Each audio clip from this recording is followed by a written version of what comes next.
The sacrifice is inspired by the Rites of Spring, obviously, and we are basically concentrating on Tswana dance, so it's been really great in learning the language and the style.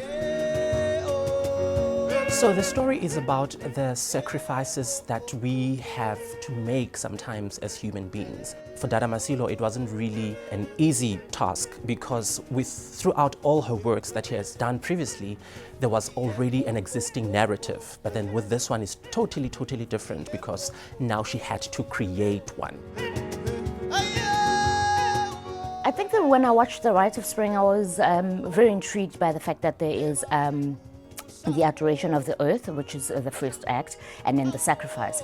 And so when I started playing around with it, I wanted to explore this idea of the adoration of the earth and culture and ritual and tradition.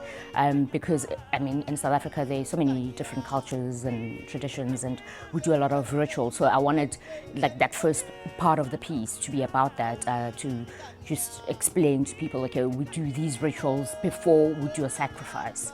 You know, so there are certain things that you will do in different cultures. In a lot of the cultures in South Africa, they will slaughter an animal, and then that is an offering to the ancestors. In the sacrifice, in the Rites of Spring, I mean, the maiden dances herself to death, but I wanted something completely different. I wanted the sacrifice to kind of be something beautiful as well. I mean, the mother has to sacrifice her own child, which is sad, but I wanted beauty instead of drama in it. And I think that also with the sacrifice, I wanted people to look at it from the point of view of the maiden, which is where the narrative comes in, because the narrative is very thin in the Rites of Spring. So I had to try and figure out, okay, how do we not just make it about dance and then the chosen one, you know?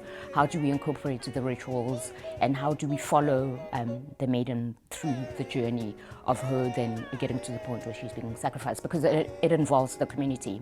So in the sacrifice, I wanted the community, the dancers, to set up the space. So you're setting up the space where she's going to be sacrificed. So it's almost, you know, in Romeo and Juliet, the missing letter that goes everywhere. So, but here it's not missing. It's just the message is being passed on from one person to the next, and then everybody's going, okay, we need to cleanse the space, prepare the space so that we can do sacrifice.